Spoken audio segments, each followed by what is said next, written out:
video, I'm going to talk about the Sabbath because it's really one of those weird things. So when it comes to kind of the rules in the Old Testament, which the tribes followed and everything like that, obviously we know that, well, the proper term is Jesus came to fulfill them, not get rid of them. But the idea with a lot of them, we don't necessarily practice them. Like, for example, mixing two materials together. But that's all to do with wisdom and stuff. And then we look at the Ten Commandments, though, as being actually, we need to follow this. But when it comes to the Sabbath, it's like we tend to be like, oh no, we don't need to practice that, even though that is in the Ten Commandments. So in Hebrew, the Sabbath is Shabbat, and it means rest. So it literally means rest. So it's basically a commandment for us to rest. And for whatever reason, we just don't want to abide by that.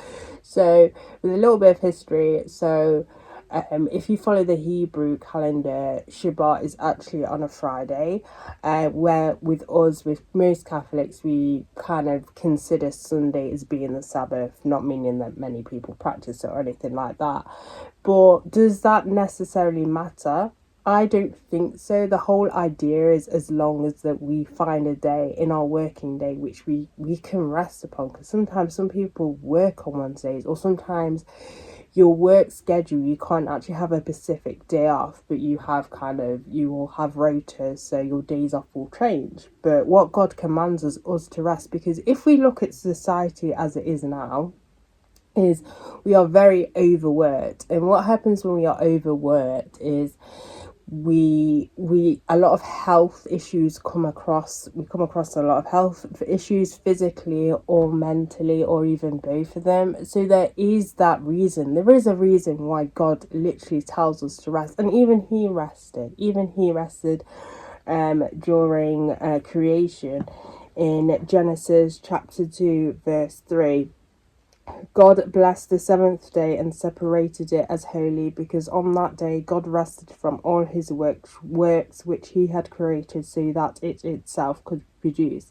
So even he rested. And let's be real, does God necessarily need to rest? Probably not, but he's trying to set that example of the need to rest and why it's important to rest. So even people who look at it as kind of, oh, we don't really need to do it now. But if you look at society and how people, are constantly busy, like 11 hours a day at work, 12 hours a day at work, or even when they're supposed to be off, they're working overtime all the time, 7 days a week. And yes, we want to be successful and stuff like that, because sometimes high paid jobs, it kind of comes with the territory where we kind of have to work all these hours, and even sometimes overtime, or even sometimes not even just that, but money and greed, that sort of thing. But God's telling us to actually set aside from that, spend a day in his presence, and just in bask in his presence, but to also take that rest for you. Not only, it's not, the Sabbath isn't him just commanding us to do it. It's actually a gift he's given us to do, because he knows how beneficial it is. He knows how beneficial that rest is for us. It's not so much he's just commanding you to do it because it's a commandment, and well, it is a commandment, but actually it's more kind of, it's a gift for us to rest, because he can see how beneficial it is to us to rest. Because at the end of the day, we are only human. We can do so, we can only do so much. That's why we go to sleep, because we need that rest of sleep to wake up as well, and to be wide awake and ready for the next day. But it's not just the sleep that we need that specific day to rest. It's not just you need to do it. It's actually beneficial for us. It's actually a gift for us, because he knows that our bodies do need that rest from all the work that we've done and all sorts of things like that. That we've done throughout the week. We need that day in rest. And as I said, all you have to do is look at society now, and it's all busyness and busyness and busyness. And when you're constantly in that cycle of busyness, that's when it's not good for us physically, and it's not good for us mentally either. And this is Exodus 20 from verse 8. And it says, remember the day Shabbat to set it apart for God. You have 6 days to labor and do all your work, but the seventh day is a Shabbat for Adonai your God. On it you are not to do any kind of work, and you, your son or your daughter, and not your male or female slave, not your livestock, and not your foreigner staying with you inside the gates to your property. For in 6 days Adonai made heaven and earth, the sea, and everything in them, but on the seventh day he rested. This is why Adonai blessed the day, Shabbat, and separated it for himself. So, it just says there, obviously, when it comes to kind of what Jews do now, it's kind of, Jesus even points it out, is to, it's not meant to be like a ritual kind of thing. It's not meant to be kind of like, so, and I read this story of somebody who went to Israel. Obviously, this was years ago, but when it comes to the Shabbat, basically, even in the hotel, they literally have the lift going automatically, so you don't even need to have to press any buttons. And obviously with that, it's kind of okay, maybe that's the extreme level, and that's not what God wants us to do, is the extreme level. And when Jesus came, and he was obviously rewriting the rules, and how he healed somebody on Shabbat, and how the sorry, it's early in the morning, how the Pharisees questioned him for that, and then Jesus rebuked them.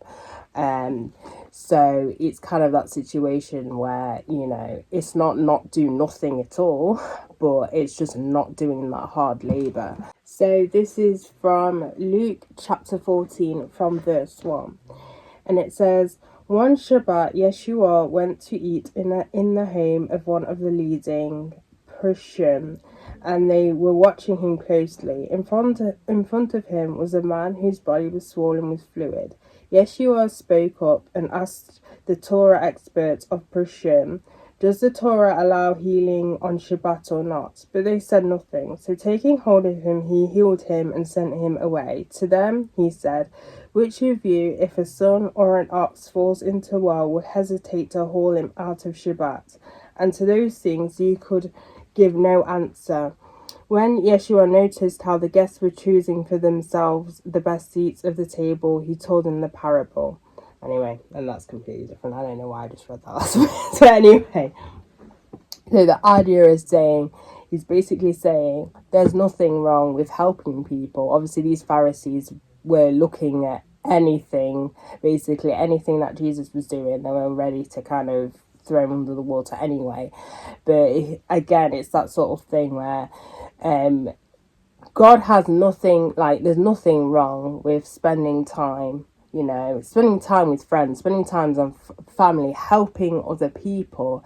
But the idea of Shabbat, the idea of rest, is the rest from hard labor, it's the rest from work, it's the rest from that sort of thing. It's that time where you just relax. It's that time where you just relax, you spend time, and you choose whatever way you want to do it. You spend all the day spending time with God, meditating on his word, or you could go spend time with family. The idea is it's that rest, so you're not doing, you're not working up the brain by doing, work or thinking about work. It's the idea of that complete rest.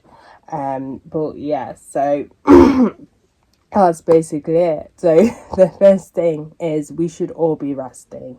It's beneficial to our health. It's not just because God wants us to do it. It's because it's beneficial for us, and God can see how beneficial it is for us. It's beneficial for our health and well-being as an all. It doesn't have to be on a specific day, because obviously now people with working and schedules or anything, as long as you take that day of rest is the most important thing.